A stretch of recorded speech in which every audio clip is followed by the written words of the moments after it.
Nashik road इथल्या railway मालधक्क्यावर नोंदीत माथाडी कामगार म्हणून काम करीत असलेल्या ऋतिक गणेश वाघ यास स्थानिक गुंडांकडून शिल्लक कारणावरून प्राणघातक व जबरदस्त अशी मारहाण करण्यात आली। जखमी ऋतिक वाघ यांना नाशिक रोड लोहमार्ग रेल्वे पोलीस ठाण्यात दिलेल्या फिर्यादीत म्हटलंय की ऋतिक हा माथाडी कामगार हमाली ड्युटी करीत होता। ड्युटी करीत असताना पाण्याची तहान लागली म्हणून तिथल्या जवळच असलेल्या नळावर पाणी पिण्याकरता गेला असता तिथं आरोपी कर्तव्य विनोद सोनकांबळे हा नळाला पाईप लावून ट्रक धुत होता।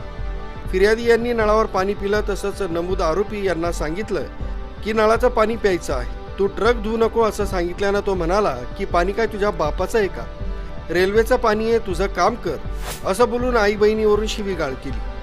म्हणून फिर्यादी यांनी देखील त्याला शिवीगाळ केली। त्यावरून कर्तव्य विनोद सोनकांबळे यास राग आल्यानं त्यानं कमोद चंद्रकांत सोनकांबळे व काळ्या नामक व्यक्ती या तिघांनी संगनमत करून ऋतिक वाघ याला मारण्याकरता दगड उचलला असता तिथल्या इतर कामगारांनी तो दगड त्याच्याकडून हिसकावला, तरी त्यानं तिथल्या एका लाकडाचा दांडका घेऊन ऋतिक वाघ यांच्या डोक्यात मारून प्राणघातक हल्ला चढवला। त्यावरून ऋतिक हा जखमी होऊन खाली पडला, म्हणून त्यास तिथल्या कामगारांनी औषधोपचारासाठी बिटको हॉस्पिटल नाशिक रोड इथं दाखल केला। फिर्यादी ऋतिक वाघ याच्या जबाबावरून आरोपी कर्तव्य सोनकांबळे यानं लाकडाचा दांडका डोक्यात मारून गंभीर जखमी केल्यामुळे आरोपी विरुद्ध नाशिक रोड लोहमार्ग पोलीस ठाण्यात गुन्हा दाखल करण्यात आला। गुन्ह्याचा पुढील तपास सोनवणे हे करीत आहे। माझं नाव स्वप्नील गणेश वाघ। माझ्या लहान्या भावाला माथाडी रेल्वे मालधक्का रोड येथे माझ्या भावावर प्राणघातक हल्ला झालेला असून तेथील जे आरोपी आहेत त्यांचे नामे कर्तव्य विनोद सोनकांबळे आणि कमोद चंद्रकांत सोनकांबळे आणि दुसरा एक साथीदार आहे त्याचं नाव काळू म्हणून, तो उर्फ काळू। यांनी 3 जणांनी मिळून माझ्या भावावर प्राणघातक हल्ला केलेला असून त्याला गंभीररित्या दुखापत केलेली असून डोक्याला त्याला 11 टाके पाडलेले असल्याने, कारण की त्याला JDC बिटको रुग्णालय न्यू येथे त्याला ॲडमिट केलेले असून ॲडमिट केलेले आहे आणि हे जे आरोपी आहे यांची तेथे खूप दहशत आहे। हे गुंड प्रवृत्तीचे लोक आहेत आणि हे माथाडी कामगार जे गोरगरीब लोक आहेत त्यांना खूप त्रास देतात, तिथं पैशांची मागणी करतात, मारझोड करतात आणि तेथे त्यांनी वर्चस्व निर्माण केलेलं असून हे बाहेरच्या लोकांना तिथं मध्ये प्रवेश देतात आणि तिथले जे काटिंग एजंट आहे ते गुल्लू शेठ असो किंवा शिवनारायण शेठ सोमनी असो यांना सुद्धा त्यांच्यापासून धोका आहे।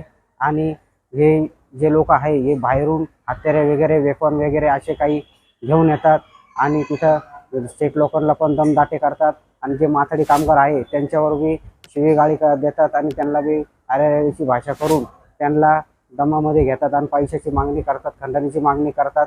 त्यांचे काही गोरगरीब जे लोक आहे तिथे काम करणारे हमाली काम त्यांचे त्यातनं पैसे काढतात, मोबाईल काढतात आणि तिथं त्यांना धमकी देतात का जर असं जर काही कृत्य जर केलं आमच्या विरुद्ध काही जर गुन्हा दाखल करण्याचं जर तुम्ही जर काम केलं तर तुमच्यावर आम्ही तुला आम्ही बाहेर बघून घेऊ, बाहेर आल्यावर मारझोड करू। आता ते हे प्रकरण जे झालेलं आहे ते रेल्वे मालधक्क्याच्या अंडरमध्ये झालेले आहे आणि हे मला फक्त शासनाला व प्रशासनाला एवढीच विनंती आहे का त्यांनी आमच्या भावाला रेल्वे प्रशासनाला एवढीच माझी विनंती आहे का त्यांनी आमच्या लहान्या भावाला योग्य तो न्याय द्यावा, फक्त एवढीच माझी विनंती आहे बस। आरोपींचा नाशिक जिल्हा कायद्याचा बालेकिल्ला करण्यात यावा ही माझी पोलीस प्रशासनाला व CP साहेबांना विनंती असून बस मी एवढंच बोलू शकतो। मी ऋतिक गणेश वाघ, मी एक माथाडी कामगार रेल्वे मालधक्क्यावर काम करतो। मी नळावर पाणी प्यायला गेला असताना कर्तव्य सोनकांबळे आणि कमोद सोनकांबळे यांनी माझ्यावर हमला केला धारदार शस्त्राने व मला इतर गंभीररित्याने वार केला। माझ्यावर कारण नसताना त्यांनी माझ्यावर दांडक्याचा मार देऊन मला गंभीर जखमी केले। गुन्हा दाखल झाला पाहिजे, मला न्याय भेटला पाहिजे।